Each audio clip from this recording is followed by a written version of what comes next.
Hello and welcome back to the Sidescape Gaming Podcast, episode 127. I'm your host, Jake Burke, and joined, as always, by James St. Charles and Ted Libby.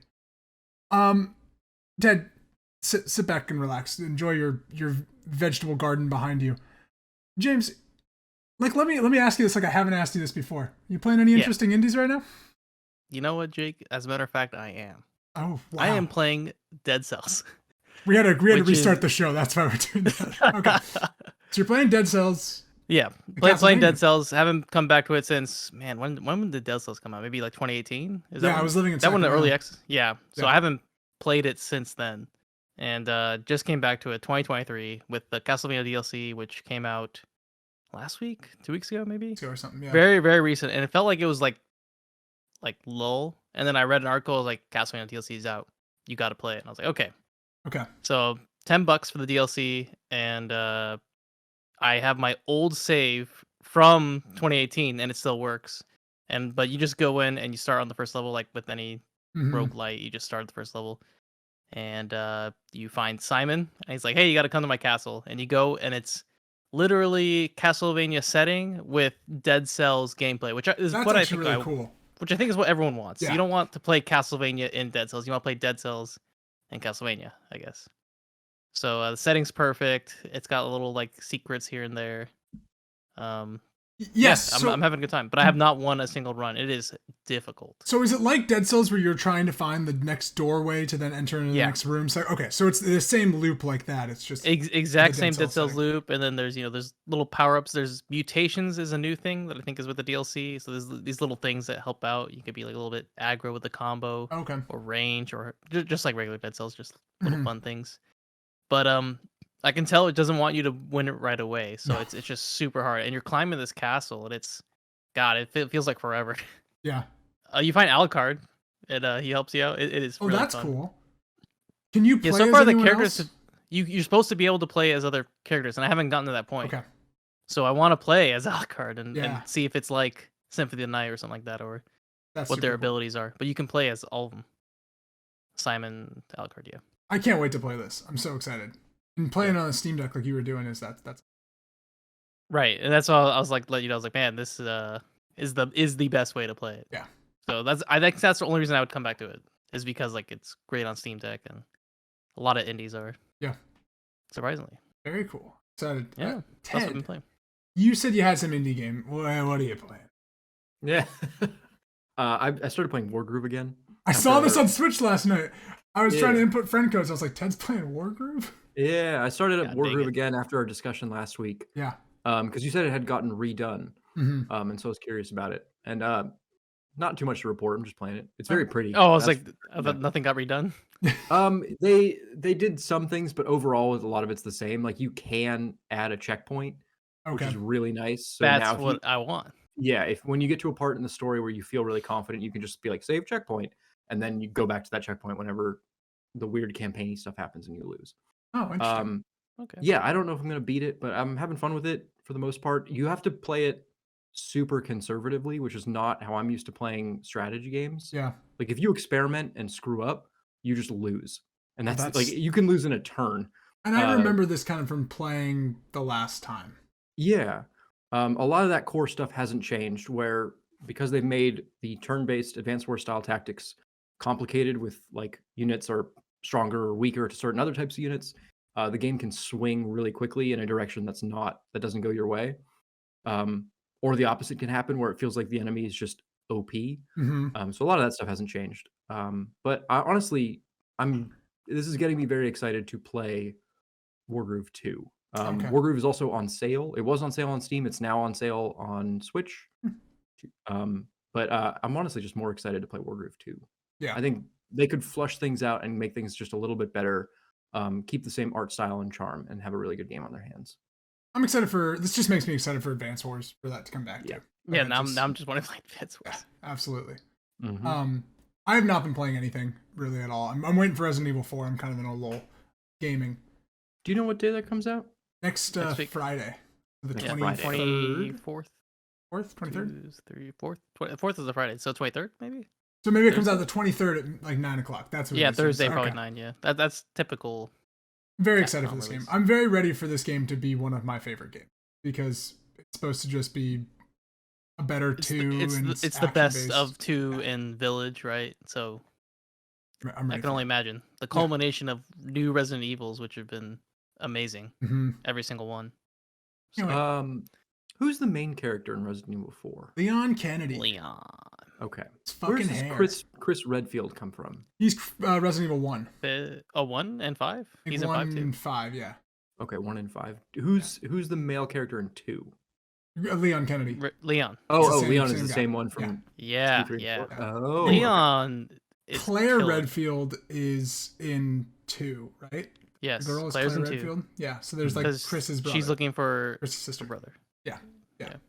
This whole little Resident Evil family. And in Resident Evil 4, I may go 4 and then go back to 2. Ooh. Like I feel like I'd play 4 and be like, let's check on Leon on 2. 2's so good. Ted, you gotta play 2. Yeah. You own it. I don't know what to. I do want to play 2. I don't know if I should play 2 before 4. No, you gotta play 4 because play 4. Betting's gotten to be really big on this podcast. At some point, I'm going to make a bet with James where if he loses, he has to play Resident Evil 6. Oh, yes. I don't know what the bet's going to be, but I really want him to play Resident Evil 6. I want to. If I play 6, I'll have played every single Resident Evil. Damn, there it is. 5? Yeah.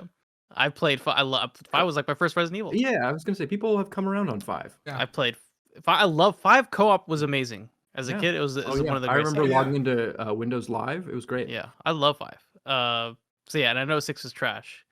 Yeah, apparently 7. I only played 7 because 8 was good, and then I tried out 1 a long time ago. I didn't get into it too much. I'm not a fan of that security the top cam. Down, yeah.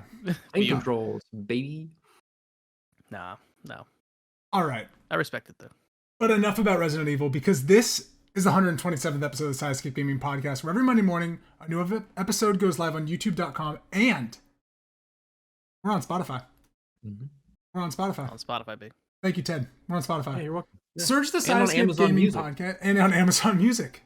Anything else? If you get your podcast there, we're there. Perfect. Stitcher. Yeah, we're working on the other ones. Friendster. Right, we're on that. We're on Friendster. Napster. Yep. Download us on LimeWire. Yep, absolutely. Because once a week we Discord over 500 miles, talk about a gaming related topic and what games we are playing, but we're not really talking about any games we're playing or whatever now, because they did something crazy. HBO made The Last of Us TV show. They made The Last of Us. HBO's The Last of Us. HBO's The Last of Us. We've all watched all 9 episodes. We've all seen it. It's a tired fact that I fucking love The Last of Us. I want to talk to you guys about the show and just kind of your overall thoughts, your feelings. I know Ted has not played the game. James, you and I both have played both games. Right. We're going to spoil the hell out of the show and of the first game. We won't spoil part 2. I'm interested in Ted's opinion on this because he hasn't played the game. So he'd be like your average HBO Max viewer. Yes. I guess who is not a gamer. So spoilers, you can throw them out there. You can talk about how Ellie turns into a giraffe. You can talk about all that stuff. That was crazy. I'm glad. That was my favorite part. That was wild. I even told you this. I was like, "Where are the giraffes?" And you're like, "James, it's later." I'm like, "Oh, you're." Yeah. You were worried about the giraffes. Yeah, you'd recently played it, so you have like everything fresh, and I haven't played it in a couple of years. But it's ingrained in my brain, James. Well, now I'm just. I know we're gonna talk about the show, but I'm curious about the game. I wanted to ask you about. Have you seen the No Clip documentary that is coming out? Or I watched like the first 15 minutes of it about recreating The Last of Us. I was gonna watch it. Is it good? It's interesting. It's not as exciting. I mean it's. Hey, here's how we optimize the game. Okay. Yeah. Okay. Yeah. This is how you updated the art. Yeah. Okay, Ted, I want to start with you. You have never played the game. This is your first experience of Joel and Ellie. Yeah. What did you think of the show? What did you think of the 9 episodes overall, and then we can jump into specific. I enjoyed them overall. Okay. Without getting into specifics. Any good moments? Those are specifics, James. Yeah, those are specifics. Any good settings? I really liked the TV show's structure where it felt very episodic, even though there was this season-long journey that these two characters are going on. Each episode kind of it started and ended, and started and ended, and started and ended. It didn't feel like episode 2 was a direct continuation of episode 1, and so on and so forth. so which I actually really appreciated. So I liked the format of the show. I don't know if I don't know if I know where the show is going. Good. But I really have liked no clue. Yeah, I really liked a lot of the smaller moments, I think. Yeah. Great. James, what'd you think? And no specifics? No, like we don't need to dive into what the specific things you liked or not yet. We'll talk all about that. But I'm just curious overall what were your kind of takeaways, your thoughts? I think overall it was great. Mm-hmm. I watched it with a group of friends, a couple who've definitely played the game, like myself, and some who have never played the game. And seeing their reactions was kind of interesting versus the ones who were like, oh yeah, I know what's coming, or like, oh, I know what to expect. But I love the things that they changed because there's definitely a lot that they made for the TV show, which makes sense. They've actually changed it in a way that it makes real life sense. Not to say that the game didn't make sense. Like, of course, what could have happened in the game would have happened, but more like scientifically accurate. Which, like what they do with the cordyceps and stuff. With the cordyceps, yeah, which is that was like down to a T. And I mean, I think in the first couple of episodes, like I talked with you, like I loved how they had that background and like how they first spread. Yeah, and it was very powerful. And I think all that attention to detail, like shout out to Neil, of course, like really focusing on the show and getting some things into it. Some things were just like, I guess that could have been different, but I felt like I was playing the game at some points. Like it just really felt like I could just like close my eyes and it's the game. Yeah. So beautiful, like little bit like telling it apart from the game, but also having it available to anyone who's never played the game before. Yeah, that's I think you and I are pretty much in line with like how I feel. I really love the game. It's too much probably. And but this show, like I think, is the best portrayal of The Last of Us we were ever gonna get on screen. Because video game movies and stuff, the Uncharted movie came out and it's a piece of shit. No, God. And so like I think that this was the best. The movie would have sucked for this. Horrible. Yeah, like the episodic format was great for the structure and all that. I think the stuff that like I think it's the best telling we could have gotten. I love it. I think it does not compare to playing the game. No. I think like what Ted likes about the structure and everything, I think once you go through and play it like you're going to soon, you'll see like how that flows while you're the character still. And I think like you not being Joel and like being with Ellie like at all times kind of lessens the impact of the endings and of the like kind of where things are left. I think like it's interesting with this show kind of, we'll talk a lot about this later, but like how it showed different perspectives on events, because that is a very big theme of the second game is the perspective of where you are. Like that's kind of the theme of everyone's got a story, where like the first game is not about that at all. The first game is just about them two in this horrible world getting through it. And I think like the fact that they kind of showed all the other sides of the stories kind of lessened the Joel and Ellie arc and relationship. I agree. And I think that's like that kind of where now the ending is not as powerful as I think it could have been or it was when you play the game. Which is sad because I agree with you. The ending felt like the weakest part. Yeah. And I think it's because when you play the ending in the game, it is so powerful and is so impactful that this one felt really rushed. And it was like, dang, I wish they did some things a little bit different. I understand you're in a constraint for 9 episodes. So it was very hard to be like, wow, this is going to be the last episode. There's so much to do. I'll chime in here and pass it off to Jake because you explained it to me before the show pretty well of like why that ending is important for the video game. Because to spoil the ending, they get to where they need to go, to the Firefly base. Joel finds out that Ellie needs to die in order to potentially find the cure to the world, and then kind of just goes on a rampage and saves her. Yeah.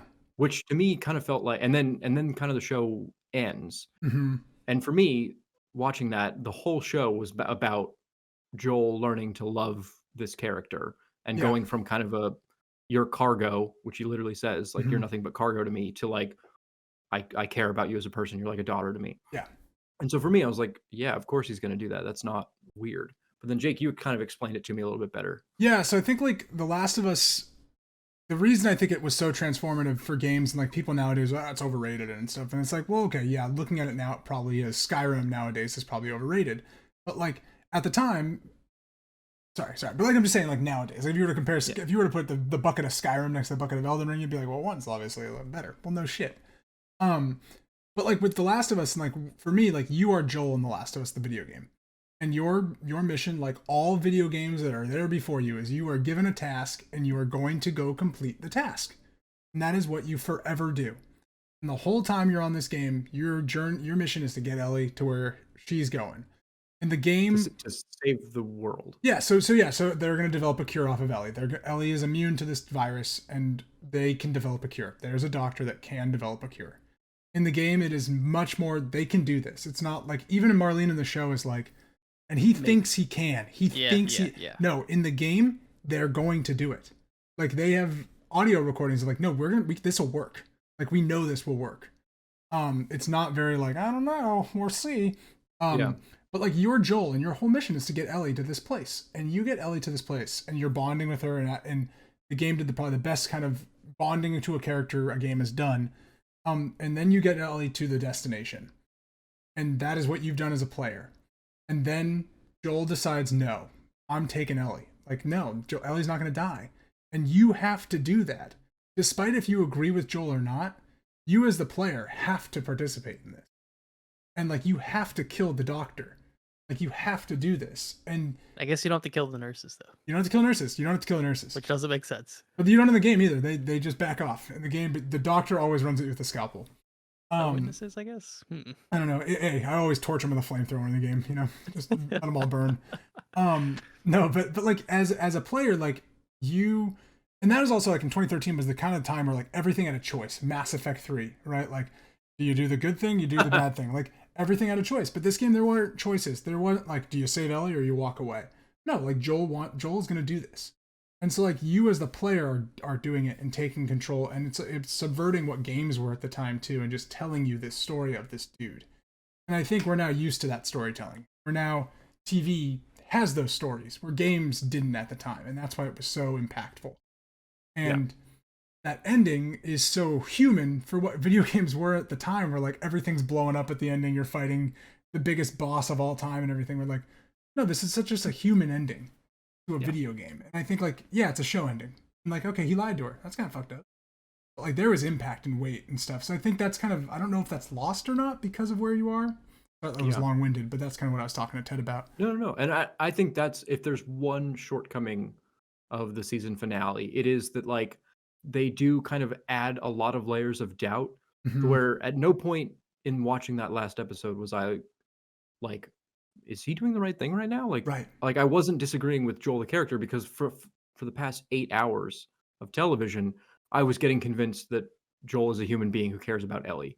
And so for him to go like Mad Max or just go psycho and kill everybody and get her to safety, like, yeah, absolutely. Of course that's what he would do. So I could see how that fell flat, but I do really enjoy the process from episode 1, where Joel is just this like jaded money man he's here to survive. Yeah. And to see him go through this process, I thought was very fun. And again, it was done in various different segments, almost like short stories, not really, but almost like little vignettes. Yeah, it's and I really liked a lot of those vignettes. Each vignette is like teaching Joel a different lesson about survival in this world. And like, that's why I think it's like the Bill and Frank episode is like, I think the standout art of the show. It's, I mean, it's gonna like win Emmys art piece kind of thing. Like it's genuinely great TV. Because it starts as a survival buff. Yeah. Like fantasy, and then ends as a gay love story. Yeah, and it's this but it's this beautiful. It was hilarious. Story. Yeah, but it's a really well told love story. And I just think like that. So that story, Ted, in the game is completely different. Yeah, that is not. Yeah, you told me that at the time. Yeah, like Bill is a hardcore survivalist, and the lesson is still the same thing of like what Joel could be if he doesn't love someone. Right. But like, I just think it's interesting that they've managed to change stuff to tell it as not just a bunch of action over and over again. Well, I'll have you dig into it, because you explained the Frank and Bill in the video game and its difference, and I thought it was really interesting. Yeah. Bill is a hardcore survivalist. You go to like a town where Bill is just like taking this town as like literally called Bill's Town, and nice. You like as Joel, you've traded with him, you've smuggled him, but he is alone. He is a just pure hardcore survivalist. He has no one. He had a partner. He mentions it multiple times. I had a partner, you know, and he left me, and all a partner ever did was, you know, wind up dead, and that's all he's ever going to do for me. and basically warning Joel, like, no, just survive. If you let someone in, you die. And that's a theme in The Last of Us. If you let people in, you die. There's no love, just as great and then shitty. And like that's that theme in that, and they managed to tell that same story with Bill and Frank, but as like a cinematic art piece rather than just like, all right, we're in Billstown, now we got to go to the school and get the truck battery and fight the thing and do this. Like they managed to take away that action, which I felt was great, and that like made the show much more human. Yeah. Yeah. What James? What was your highlight of the show? I'm just curious. Like for you, what was the high? I think besides like the Bill and Frank episode, it definitely was like the pinnacle. I really liked the episode, which I keep bringing it up, was how it just went into the background of the virus with the doctor in Indonesia. And that to me felt so powerful because she says this like really powerful line where they're like, okay, how do we stop this? And she's like, bomb, you bomb everything. And then she's like, can you take me home? I want to be with my family. And I was like, ooh, like it was just really, really powerful and eye opening. Yeah. And then of course, besides the first episode is probably like right behind the Bill and Frank episode. I would say the first episode because they did it all. Like I felt like I was playing that like first part of the game, like 1-to-1, and it was like even harder to keep it together because you know what's gonna happen. You know how powerful it is and how it basically turns Joel into who he is. And I think we keep talking about like Joel's mission, like what Joel's learning. Joel's a piece of shit. Like he's a bad guy. They really drive it home to you. Like, yeah, he killed people. Like, yeah, he's done some bad things. And I think I liked how they did that because of course, yeah, he's done some bad things and he's easily worth redeeming. And yeah, someone's there to redeem him a bit. And that's Ellie. So that's really interesting. Yeah. I totally understand where you're coming from of like Joel's a bad dude. Like that part they did really well in that like and Pedro Pascal portrays this very well if he gets into like not even like gruff mode but like stone cold like nothing like they have him like just straight like up shell of a man like execute people like he gets and I think he does a great job of that but to think that like he's not worth saving like something about watching the show with no context just made me be like of course this guy's gonna have a redemption arc like at no point was I like he's a bad dude. Maybe this isn't, you know what I mean? Like at no point was I thinking like he's a bad guy. Well, I think that you gotta, well, maybe not a bad guy, but he's done bad things that makes enemies, I guess, like of because you're a bad guy. I was thinking the same thing. Because I'm a bad guy does not make me a bad guy. Yeah, that's basically it. Like he's done. They even let it, it's like, yeah, we've done bad things. We did this exact same thing when they go to that town. I will pivot, town, but you remember that episode where like, yeah, it's like, hey, this exact same thing. We've done it before. We've done it to innocent people. Yeah, they let you know. Yep. Yeah.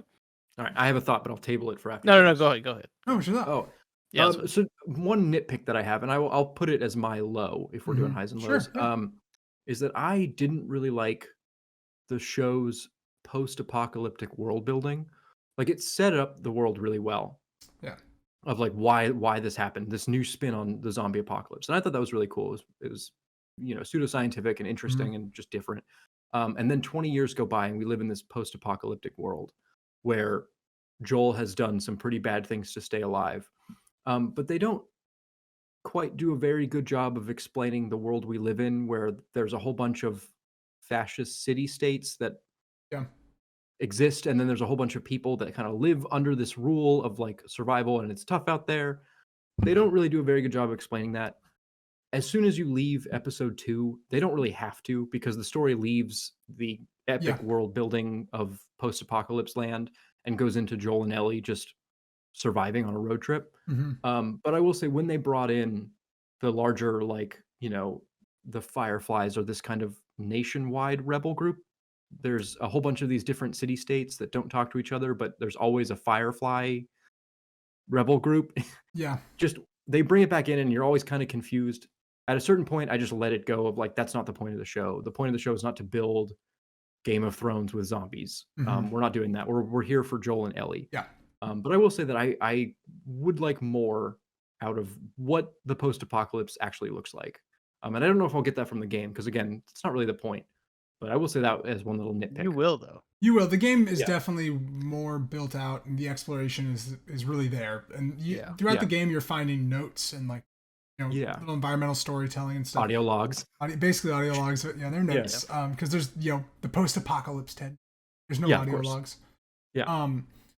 Yeah, I think that's interesting that you say that, because I think that the show, it doesn't capture that sense of like exploring the post-apocalypse world. No. It's very told in sections and chunks. And I think those chunks, each chunk is good in itself, but the journey throughout the chunks, I'm going to say the word chunky again, is a little more chunky. It's more truncated. Or there are parts to it rather than like in The Last of Us, there are 4 seasons, and those are the only breaks, are like the season breaks. And so like I feel like that lessens certain like the journey aspect of it. Or like Joel and Ellie are in these situations rather than on this journey sometimes. Right. And that's where I really enjoyed each situation, but as a whole journey, it wasn't as strong for me. Yeah. But what was really strong for me was each episode was going to be a new thing for these two characters to deal with and to bond over. Yeah. And I really liked that. Yeah, and they nail it. I think they really, if anything, I really liked it for that reason. And I also I know people who don't, Maddie, for example, doesn't like the post-apocalypse, but liked this show. And I think it's for that reason of it's not a show about the post-apocalypse so much as it's a show about two people bonding in dire circumstances. And I really appreciated for that. Yeah, it's what I've always loved just about The Last of Us in general is that it's not about the zombies, the infected. Like when people are like, there's not enough infected, and it's like, we probably could have used a little bit more, but we didn't need hordes of zombies all the time because that's not what you want. I was going to say, I thought there was the right amount of zombies to where they weren't a big part of every episode, and that was almost refreshing to me. Yeah, I think there should have been a little more at the end to really emphasize why you need a cure, but... Yeah. Right. But I think it does manage to really express its actual theme is not survival or anything, it's love. And it's this kind of continuous, what love gives and takes. And they really found a way to kind of portray that in almost every episode. My highlight of this show is the 5th episode, which is the second Kansas City episode, Henry and Sam episode.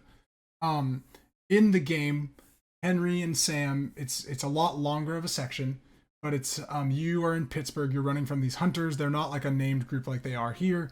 But they you escape them all, you go into the sewers at one point, you have a whole infected thing.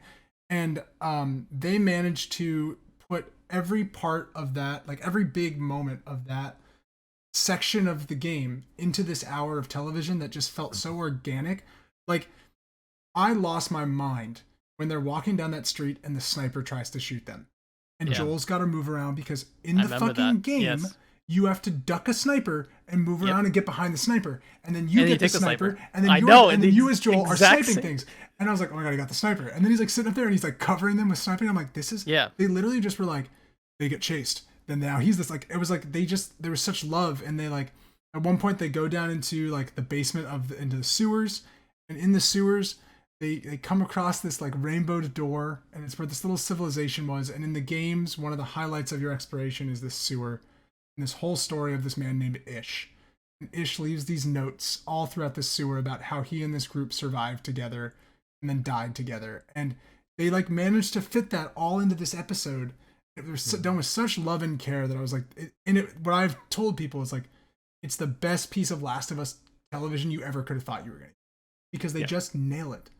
And that was my high. It was just this episode is perfect for me. It was, and the guy that plays Henry, he's incredible. Yeah, he's incredible. Lamar Johnson, I think is his name. Something like that. And he's just incredible. And then the kid that plays Sam in the game is not deaf. He's a little older. He's actually Ellie's age exactly.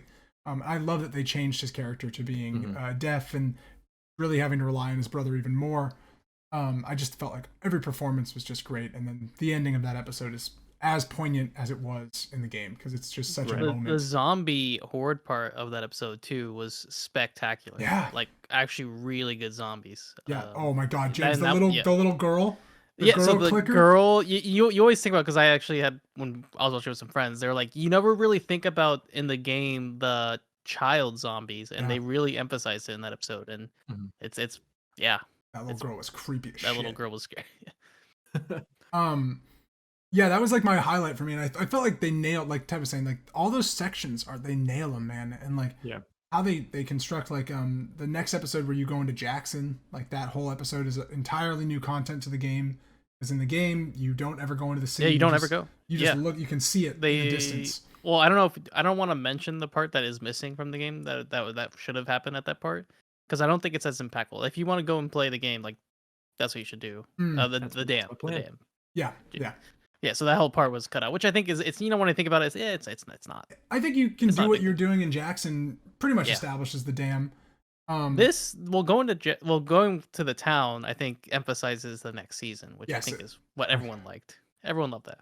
Well, we'll talk a little bit about season sometime soon because I'm very excited. Yeah. But well, 2 years probably it's gonna come out, right? A long time. Yeah. I would recommend if you're into the games, play the games because you're gonna get stuff spoiled. This is where you play the games. The second game will be spoiled by assholes. Very quickly. I wanted to talk about a little bit about the performances because I think the show rides or dies on Joel and Ellie, and they nailed it.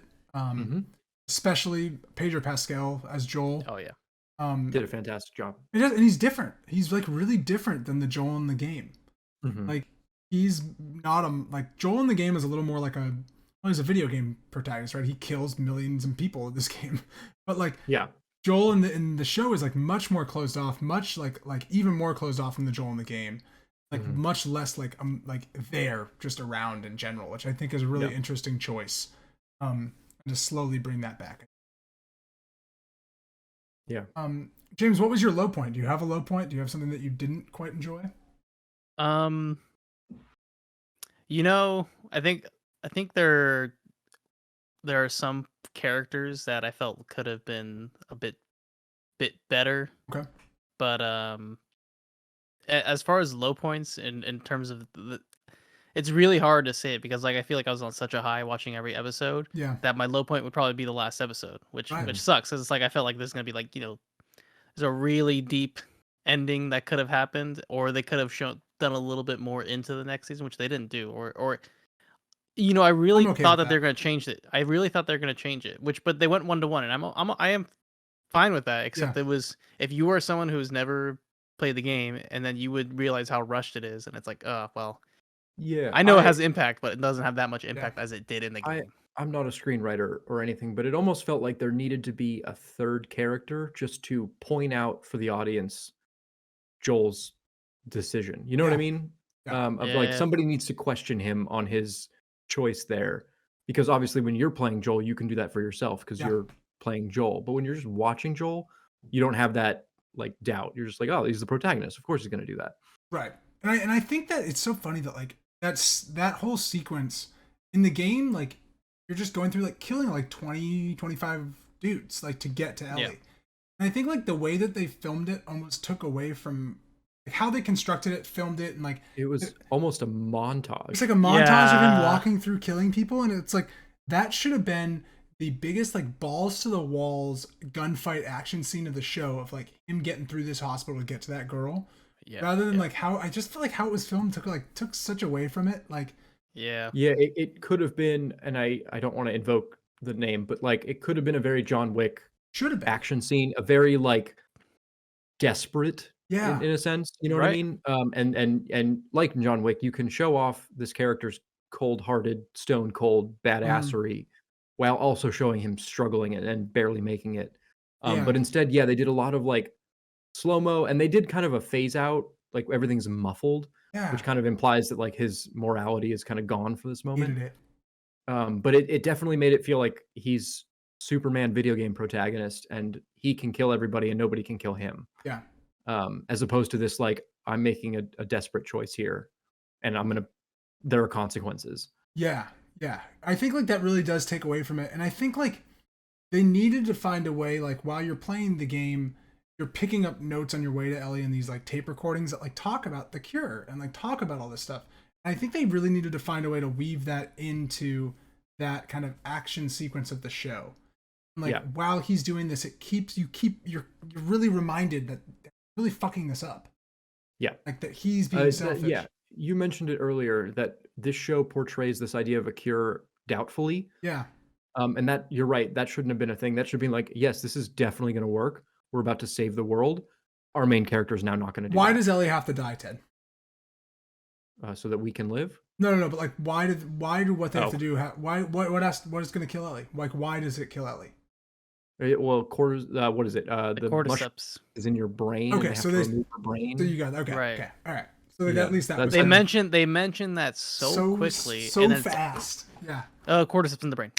Yeah. And Joel knows the answer to that question, but they like ask him like, or they say to him like, oh yeah, just so you know, like the infection's in her brain, and Joel's almost like, I know that. Yeah. And then it clicks for him right at the same time. Like if you knew that, you may have thought right this earlier. Well, so what they do, again, going back to the Kansas City episode, episode 2, they do a good job of seeding the cure is not as simple as the blood. Like it's just like because she tries it, like which that that's a good point. Yeah, they seed that really well. I love that addition. That was a great moment. Yes, of the show. Yeah. Yes, I was like, okay, ooh, this is interesting because whenever I was watching people, they're like, ooh, is this gonna work? Like, wow, is that work? Like, no, nope. But it's kind of like sad because Ellie's just like, I think it happens like a couple times where she's like just thinking just like, dang, like it didn't work, and like it's supposed to, like, why does it work for me? I definitely can't wait for the next season because I wonder if they're gonna dig into more. I mean, the next season, more morality for her, which I don't want to spoil anything for you, Ted, but like I hope so.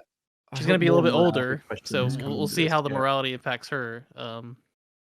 And it will. Versus, I mean, that will be a theme of the next game. I've had people, and like it's gonna be which I think, Jake and I, like we know like what we expect. More like we know how we think about these games.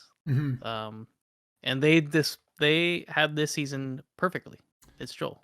And I think even though it's a weak last episode, it's still not a bad last episode. No. It's still it did exactly what it should have done.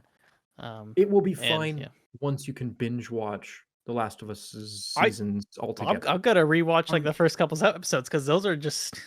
Well, that's my plan now. Is like I noticed this about me, and I think I told James this pretty early on. It's like every time I'm watching one of the episodes, I'm like constantly like, okay, so like where are they going next? Like what are they gonna do? Yes. Oh, this is how they're linking this. Okay.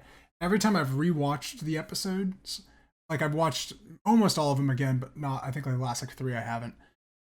I've like stopped my brain from doing that, and I've enjoyed it more and more each time. So I think as this show goes, like now that we can watch multiples together, I think it will be a more cohesive tale of kind of what's happening. I will say my one like kind of gripe with this show of where I think they misstepped is actually surprisingly in the Kansas City step, the Kathleen character and the whole like group that takes over the QZ, and while very interesting and very cool, and I don't think like that section is bad necessarily. I think like that episode should have been all about Joel and Ellie on their own, and it should have been them all trying to survive. And like, I think that's what's missing is like you don't feel like they're trying to survive in this world often. Like you feel like they can just live in this world and get from point A to point B, or like as a game, you're searching for stuff, you're getting equipment, and you're constantly low. Scrounging. Like it's a survival game, so like you're like you're out of alcohol, so you can't build your med kits and stuff, and you feel that desperation where like how do you convey that in a show?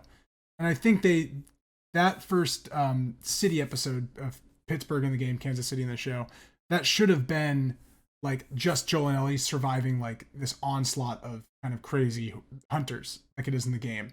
And I think them kind of humanizing them almost like lessened the threat of what Joel and Ellie had to survive against. I think in the end, actually, that's like a detriment overall. That was my one kind of major critique of something I would have changed. You never saw the desperation that you feel in the games, which is I don't have any bullets, or I need to distract this person in a way. And maybe you saw that at little times, but it felt like they always had the right thing at the right time, and it wasn't like, hey, I have this hammer and I'm gonna hit you or something like that. Or it's like I have all the bullets and I'm gonna shoot you. Like James, they never used a brick or a bottle in this show. I thought we were gonna get some sort of nice distraction, but no, it was just a lot of. I mean, I don't know if that makes sense in a show. I don't either. I don't think it does either. Yeah, because it doesn't make sense today. You can have a scene where a clicker's looking for and you chuck a bottle. Yeah, but so there's only one powerful clicker scene, or two, I guess two.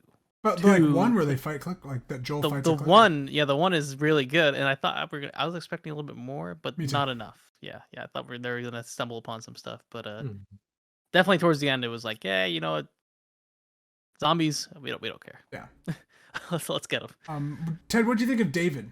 The whole David episode in that. Who's David? Religious guy that like that wants to do stuff with Ellie. The second last episode? Yeah. Ninth or eighth episode? Yeah. Not the that was episode. To me felt like the darkest episode. Yeah. Where it just like that's kind of some classic TV where you could tell right from the beginning that like their little society was not working. Yeah. And it only turned more and more into a horror movie as it went on. Burning down the whole place was a good shout out to the game. Like, like very, very, very well done. I'd say, like the whole fight sequence. And I guess I would say that would be the one time where Joel really like you get the sense of like Joel's a stone cold killer. Like he just kills people. Fucked up some people in that episode.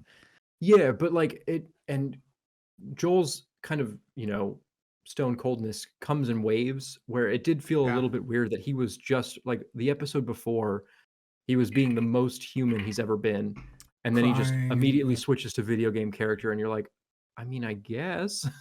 Like you can follow along with it. I'm not saying you can't. You're not taking out of it. I see what you're saying. I think those scenes make more sense when you are a stone cold killer through the whole thing and you're just killing guys left and right, Right. Yeah. It makes more sense in a video game where you kill 10 to 100 people a level every level. Yeah. But in a show you can't do that, obviously. So it'd be boring as shit to just watch Joel choke people out constantly. I think Jay, we talked about that. Like it's just you can't do that in a show today. You can't be like showing like how much times he kills.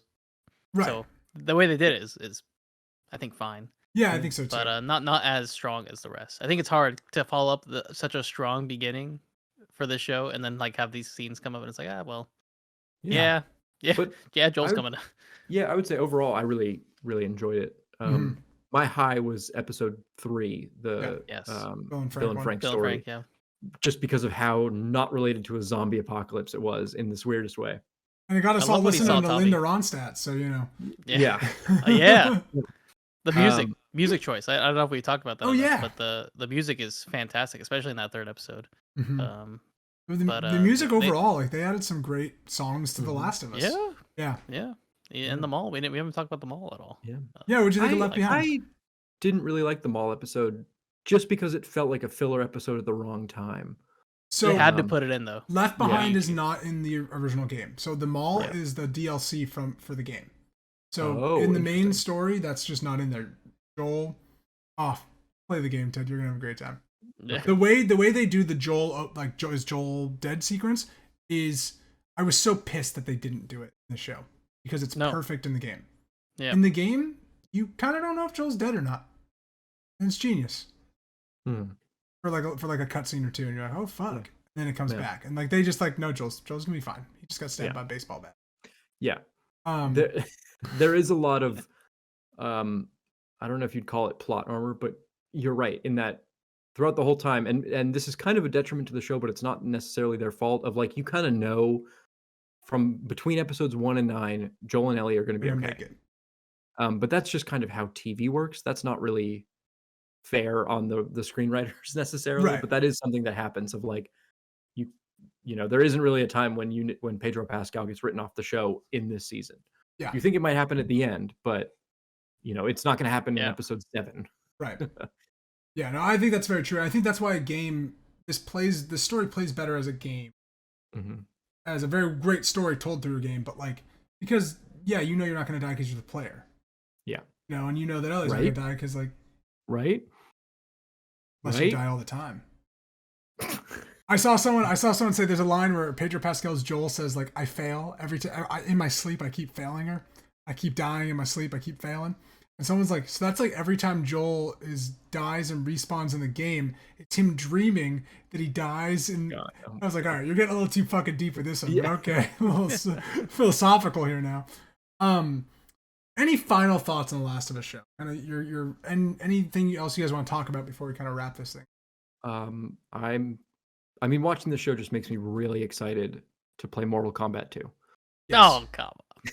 Yeah, of course. It's a great game. I have full confidence that they're gonna knock it out of the park. I think I really liked how they like greenlit season 2, like after like the first or like second episode or something like that. Just like boom, right away you got the viewers. We're gonna be printing money with the show, and of course it's gonna be some time, which sucks. But they poured their heart out. I think that is a really great script, really great cast.